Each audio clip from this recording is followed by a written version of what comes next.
Amazon Prime is a sprawling ecosystem of benefits that every Prime customer of the giant retailer can experience, a large amount of them at no added cost. But Amazon not only wants to dominate the online retail world, no, they want to dominate streaming too. From movies and series, to music, to video games. Today we talk about Amazon Prime's strategy to destroy Netflix, Nintendo, Spotify, and other streamers, by looking at Amazon's Prime services that the company has developed to rock every corner of the streaming industry. Ready? Then let's start with Amazon Prime Video. It has become some sort of joke how the explosion of streaming services has sent us all back to the darkest years of cable television, where 1 million individual private channels gather their vaults of content like a dragon with its treasure. And we as customers could only open our wallets and take the hit if we wanted to enjoy everything. Originally, as Netflix established itself as the streaming leader in the early 2010s, the centralization of content into its site seemed like it would end this impact. But alas, there is tons of money to be made in streaming, and so the great studios wanted a piece of it. Amazon, however, was a surprise. I must say that when Amazon Prime came out in 2016, I was very skeptical. I have always been wary of a company venturing far off its operational focus, and a retailer getting into streaming just seemed off to me. Now, of course, we all know that Amazon doesn't really have an operational focus. Their focus is on disrupting sectors, and they were incredibly successful. A recent study by Parks Associates indicated that towards the tail end of 2020 and the first quarter of 2021, over 73% of Amazon Prime members in the US made regular use of Amazon Prime Video. This is astounding. We will later talk about the overall growth that Amazon Prime is experiencing, but it is the 70% figure that calls my attention. That figure implies that the large majority of Amazon Prime members enjoy the Prime Video service as their main entertainment source, or at least on a consistent enough basis to not want to do without it. Now, it is natural to compare the number of subscribers of Amazon Prime Video to Netflix or Disney+. Amazon currently has over 200 million paying Amazon Prime members across the world that have access to Prime Video. Disney Plus stands somewhere below it according to Statista, and Netflix has experienced a sharp decline to subscriber base from its peak of almost 222 million in 2021. This might lead some to believe that Amazon Prime Video stands proud among the streaming giants, and in my opinion this would be a fair assumption to make, even without considering the contextual differences among them, which put Amazon Prime as the clearly superior service. Netflix's cheaper pricing option, which includes ads, stands at $6.99. Disney stands at $8, with a yearly plan for $80 also being available, and Amazon Prime, as mentioned before, will cost $15 a month to US customers.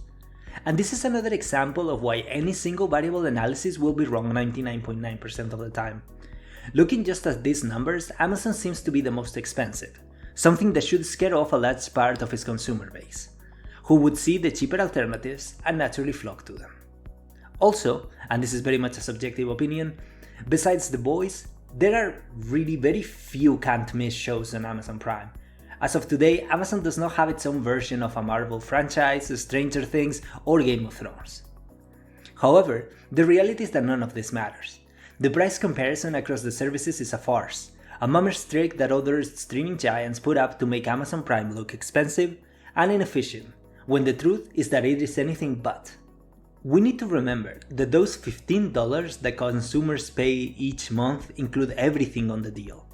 The premium delivery, the music, the weird garage delivery option that we talked about in our previous video, and yes, the streaming service too. So if customers break down the price of the subscription, Amazon Prime is a much cheaper option than Netflix or Disney+. I mean, consider that once you pay for Netflix, you might get better content overall. I won't discuss that subjective perspective, but you sure as hell are not gonna get premium deliveries included in that price, or 2-hour groceries at your home. You get the TV shows and the movies, and that's it. Amazon Prime is quickly becoming the everything subscription, bringing everything that people spend money on monthly into a single bubble, as if it was saying, don't get Netflix, TV shows and movies are available in Prime. Don't get Spotify, we have music too. Plus, we deliver everything to your house in the blink of an eye. Which leads us to the next benefit, Amazon Music. I have to say that I did not know that Amazon Prime Music existed until I started researching this video. This is in part the problem of Amazon not having a singular site where all of their Prime goodies are advertised together. Or if they do, it is hidden and kind of annoying to read through in this Prime membership contract or other incredibly boring documents that no customer in the right mind would read, though we probably should. Amazon Music is essentially Spotify, but included in Prime. Tens of thousands of streamable songs at no extra price that customers could download and listen to from the Amazon Music app. We're currently working on a more detailed video about Amazon Music and its impact on the industry, but essentially, Amazon is here to disrupt those sitting comfortably as the kings of music streaming. Spotify should be afraid. I have gone on record criticizing how downright annoying Spotify ads are when they exclusively advertise Spotify Premium, because they convey the notion to the customer of the company willingly making the standard version of the product worse so that they can upsell the customers into Spotify Premium. Amazon Prime Music does it much better. There are no ads at all. Prime members can listen to podcasts and thousands of songs just with their standard premium subscription of Amazon Prime Music. But the premium version actually gives you something. Instead of releasing you from a product they themselves made worse. For an extra $9, Amazon expands the song selection available to the user from the 2 million songs available in the standard version to more than 75 million songs with their Amazon Prime Music Unlimited deal. This deal comes with 3 months free trial for all Amazon Prime members and essentially represents, in my opinion, a much better premium version of a standard service. Spotify, to put an example of the competition, also has a 3-month free trial, but after that, it is $10 a month for premium. Amazon Music Unlimited is cheaper than the price of Spotify Premium, but if you're not satisfied with the product, the basic version is still ad-free. And again, the Amazon Music Prime basic version comes included in Prime, as in bundled with Prime Video and Prime Deliveries, something that Spotify Premium will not get you. Then, let's move our eyes towards gaming, talking about Prime Gaming. Prime Gaming is another example of Amazon expanding its operational focus into businesses that it had no business in being in, and somehow succeeding at it. Prime Gaming offers at no additional cost to Prime members the ability to download new games every month for free, some as high level as Shadow of Mordor or Assassin's Creed Origins. Yeah, I know they're kind of old, but again, these are for free. As in, if a child uses his parents' Prime subscription, he can get those essentially for free. An example of another service that does this is PlayStation Plus, whereby customers can pay a subscription fee to the service and access Sony's large vault of content in a business structure similar to a streaming service. Obviously, PlayStation Plus has a larger set of games to play, and most of them more modern. But since Prime Gaming comes included in Prime, I would be surprised if gamers cannot find a couple of games in Prime's vault that they enjoy. Especially because if they are already paying for Prime for any of the benefits previously mentioned, essentially they're getting those for free. Additionally, Prime Gaming members will also be able to receive monthly loot for free in some of the most popular online games out there, from Pokemon Go to League of Legends. Every month, Prime members can redeem a code or connect their game account to Amazon Prime and get a set of that game's items, like Riot Points and boxes in League, or a set of Pokeballs and other goodies in Pokemon Go. And finally, Prime Gaming gives its members access to a Prime Twitch subscription to their favorite creators on the platform. Also, you don't need to be an Amazon Prime member to hit the like button on this video, nor for subscribing to Rebel Economics, so we would appreciate it if you would do that. Thanks. Next, Prime Reading. Amazon goes back to its origins with this benefit, as it provides its Prime members with a selection of digital books that they can read for no added price. This rotating selection of books will change every month, with new titles getting added and removed as time passes, generally keeping the collection fresh for avid readers. This was another benefit I was not aware existed within a Prime subscription, but after realizing its existence, I am sure to check it out more often. A big problem that I have seen with similar services that offer the equivalent to streaming services but for books is that the selection of titles generally, well, they suck. I don't know if this experience is universal, but other services that are similar to Prime Reading include what I would call airport books. For example, you would never find, say, the Song of Ice and Fire series there, or Harry Potter. You would certainly not get access to comic books either. All of these categories are covered by Amazon Prime Reading, which incorporate these books to read, from classics like Animal Farm to comic book omnibus editions to, the Harry Potter series. By the very nature of streaming, I don't believe a price comparison between the Prime membership and each of these books is adequate, since at the end of the day you don't own the books, you merely stream them, or whatever the world is for reading a comic book online. But it is important to point out that such a service simply being included in Amazon Prime serves once again to fulfill Amazon's prime intention to become the everything subscription. Games, video, deliveries, books, everything for just $15. Now, it is important to point out that the selection of books changes depending on the country your Amazon account is from, but the wide selection of comic books and high-end titles is remarkable nonetheless. Next we will talk about Amazon's Luna Cloud Gaming. Amazon Luna is a cloud service that offers Prime members several deals to be able to play video games online. This might sound quite reminiscent of the aforementioned Prime Gaming benefit, and to a certain degree, what Amazon Luna is an extension to that base version. Prime members will have access to all of the aforementioned benefits of Prime Gaming, where the selection of games available for play will rotate every month. However, a larger catalog of games that Amazon either owns or has the rights to distribute can be accessed via Luna. The pricing plans for Luna are somewhat complex, so bear with me.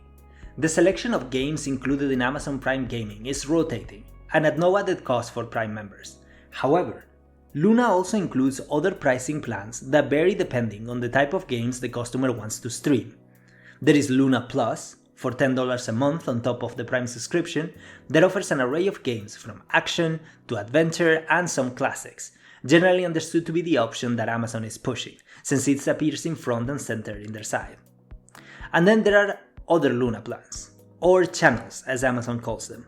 There is a family channel for $6 a month, with the kind of games you imagine are marketed as for the entire family.